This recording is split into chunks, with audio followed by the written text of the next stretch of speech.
Bonjour à tous, très heureux de vous retrouver en ce vendredi 10 mars 2023. Nous sommes dans la deuxième semaine de carême, avec le deuxième vendredi de cette semaine de carême. Un bon anniversaire si vous fêtez votre anniversaire en ce jour, une très belle fête dans le calendrier, si c'est votre jour de fête. Bonjour spécial à toute l'équipe Jésus et mon guide qui nous aide, vous aide chaque jour à prier la lecture. Bonjour à vous si vous nous suivez aussi sur les réseaux sociaux. Je vous invite à commencer notre temps de prière par un chant « Je crie vers toi, Seigneur, sauve-moi ».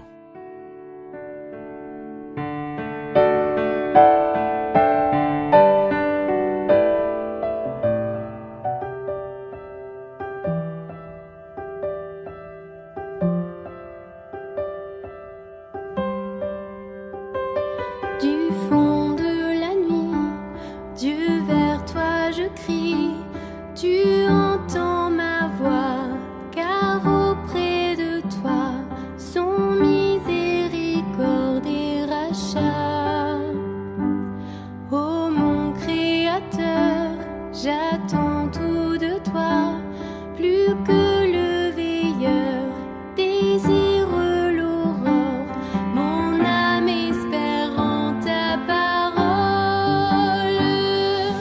Je crie vers toi, sauve-moi, ô Seigneur, que mon chant s'élève des profondeurs. Béni sois-tu pour ta fidélité, ô Éternel, Dieu sauveur Emmanuel.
Lecture du livre de la Genèse. Israël, c'est-à-dire Jacob, aimait Joseph plus que tous ses autres enfants, parce qu'il était le fils de sa vieillesse. Et il lui fit faire une tunique de grand prix. En voyant qu'il leur préférait Joseph, ses autres fils se mirent à détester celui-ci, et ils ne pouvaient plus lui parler sans hostilité. Les frères de Joseph étaient allés à Sichem faire paître le troupeau de leur père. Israël dit alors à Joseph: « Tes frères ne gardent-ils pas le troupeau à Sichem? Va donc les trouver de ma part. » Joseph les trouva à Dothan. Ceux-ci l'aperçurent de loin, et avant qu'ils arrivent près d'eux, ils complotèrent de le faire mourir. Ils se dirent l'un à l'autre: « Voici l'expert en songes qui arrive. C'est le moment. Allons-y, tuons-le et jetons-le dans une de ces citernes. Nous dirons... » Mais Rouben les entendit, et il voulut le sauver de leurs mains. Il leur dit: « Ne toucherons pas à sa vie. » Et il ajouta: « Ne répandez pas son sang, jetez-le dans cette citerne du désert, mais ne portez pas la main sur lui. » Ils voulaient le sauver de leurs mains et le ramener à son père. Dès que Joseph eut rejoint ses frères, ils le dépouillèrent de sa tunique, la tunique de grand prix qu'il portait. Ils se saisirent de lui et le jetèrent dans la citerne, qui était vide et sans eau. Ils s'assirent ensuite pour manger. En levant les yeux, ils virent une caravane d'Ismaélites qui venait de Galaad. Leurs chameaux étaient chargés d'aromates, de baume et de myrrhe, qui allaient livrer en Égypte. Alors Juda dit à ses frères: « Quel profit aurions-nous de tuer notre frère et à disséminer sa mort? Vendons-le plutôt aux Ismaélites et ne portons pas la main sur lui, car il est notre frère, notre propre chair. » Ses frères l'écoutèrent. Les marchands madjanites qui passaient par là retirèrent Joseph de la citerne. Ils le vendirent pour 5 pièces d'argent aux Ismaélites, et ceux-ci l'emmenèrent en Égypte. Parole du Seigneur.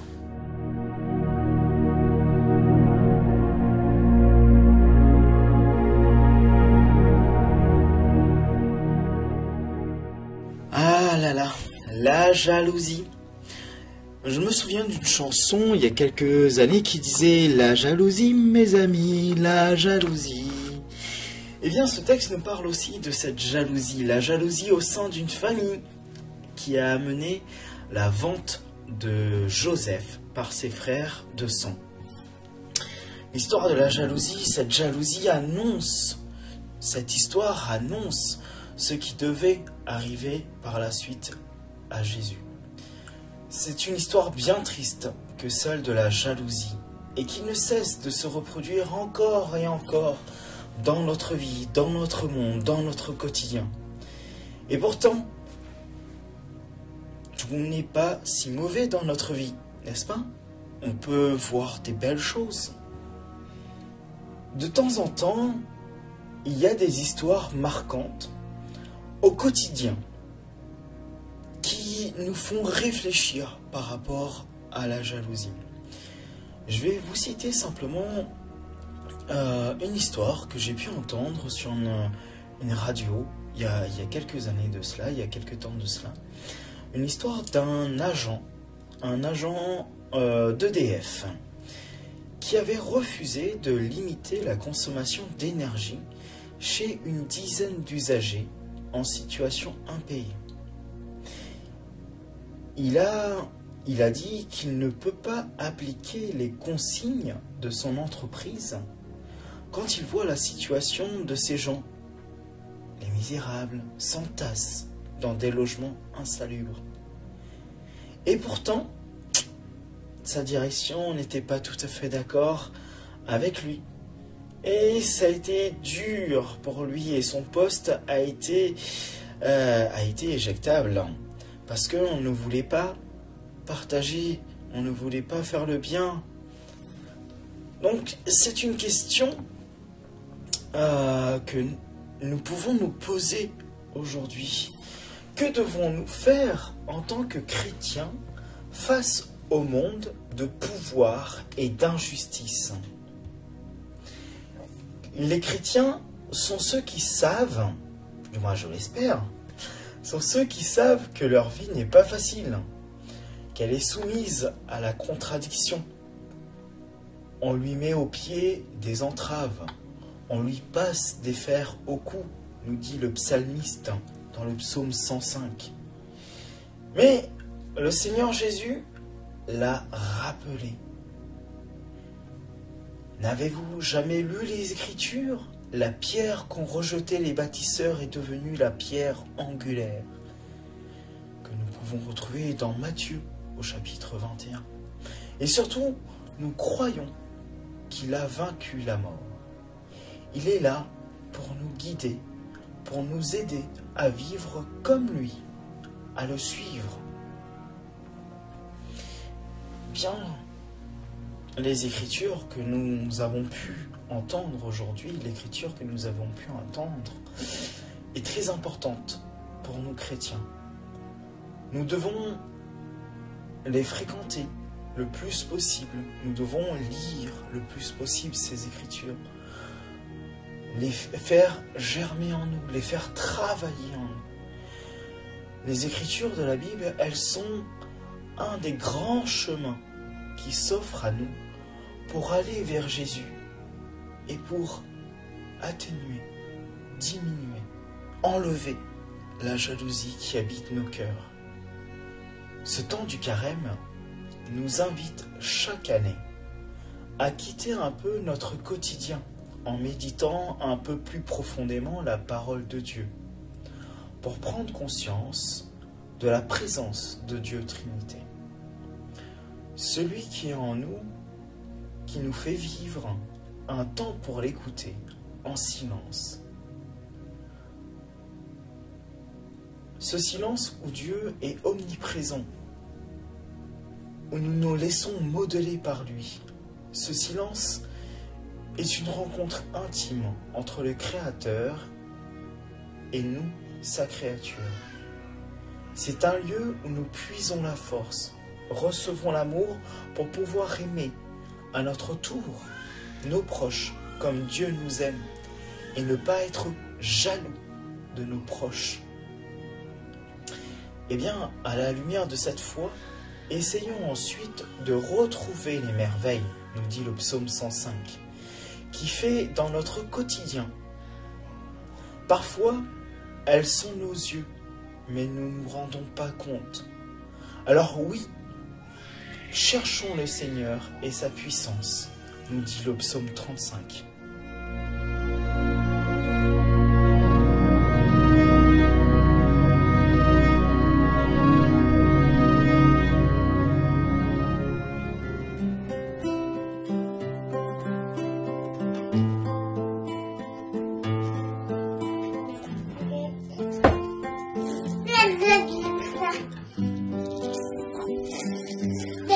Venez-vous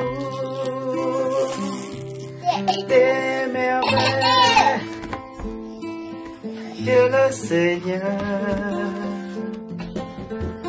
a faites. Souvenez-vous des merveilles que le Seigneur a fait. Cherchez le Seigneur et sa puissance. Souvenez-vous des merveilles qu'il qu'il a fait.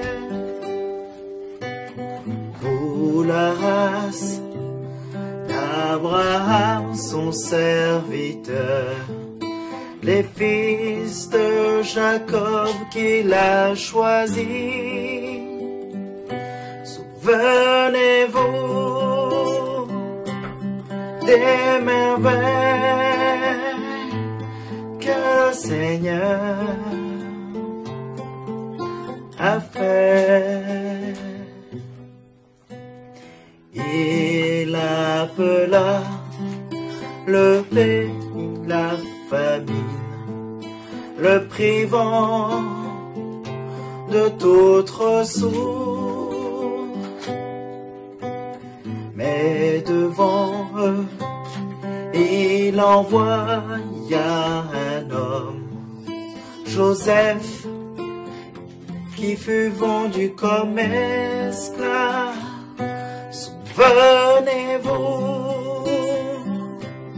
des merveilles que le Seigneur a fait.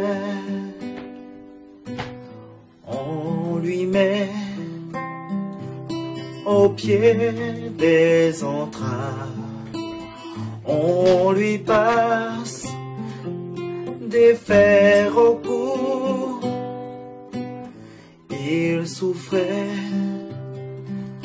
pour la parole du Seigneur jusqu'au jour où s'accomplit sa prédiction. Souvenez-vous des merveilles que le Seigneur a fait. Le roi ordonne qu'il soit relâché, le maître des peuples qu'il soit libéré. Il fait de lui le chef de sa maison, le maître de tous ses biens. Souvenez-vous des merveilles que le Seigneur a faites. Souvenez-vous des merveilles que le Seigneur a fait.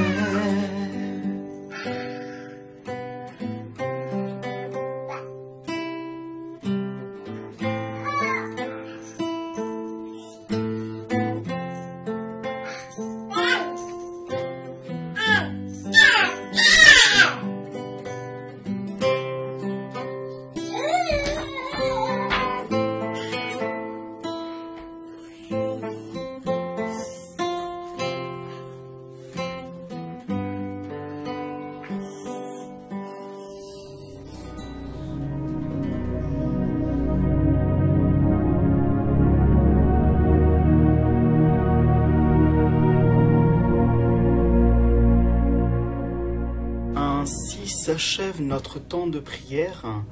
Un grand merci à vous d'avoir suivi ce temps de prière, d'avoir prié ensemble.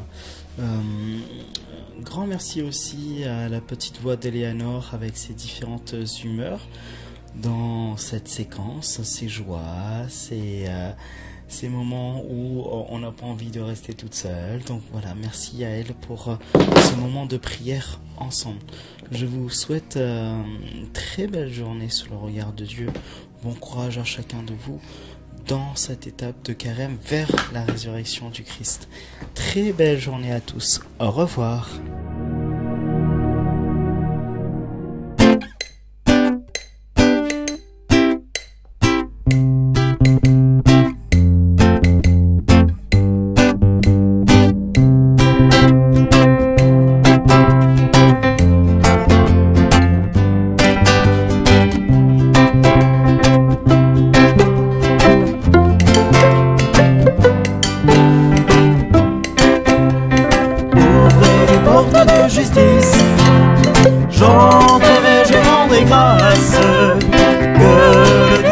maison d'Israël. Éternel est son amour, pop, pop, pop, ouvrez les portes de justice. J'entrerai, je rendrai grâce, que le dise la maison d'Israël. Éternel est son amour, pop, pop, pop, oui, le Seigneur est toute ma gloire. Éternel est son amour, dans sa puissance il fait la création.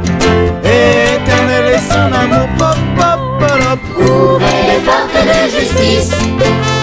J'entrerai, je rendrai grâce, que le dise la maison d'Israël. Éternel est son amour, pop, pop, pop, ouvrez les portes de justice. J'entrerai, je rendrai grâce, que le dise la maison d'Israël. Éternel est son amour, pop, pop, pop, faites-moi comprendre les commandements. Éternel est son amour, lave-moi Seigneur, purifie-moi. Éternel est ton amour, pop, pop, pop, ouvrez les portes de justice. J'entrerai, je rendrai grâce, que le dise la maison d'Israël. Éternel est son amour, pop, pop, pop, ouvrez les portes de justice. J'entrerai, je rendrai grâce, que le dise la maison d'Israël. Éternel est son amour, pop, pop, pop, ouvrez les portes de justice. J'entrerai, je rendrai grâce, que le dise la maison d'Israël. Éternel est son amour, pop, pop, pop, ô Seigneur, envoie ton paraclet. Éternel est ton amour, qu'il soit la lumière sur ma route. Éternel est ton amour, ouvrez les portes de justice. J'entrerai, je rendrai grâce,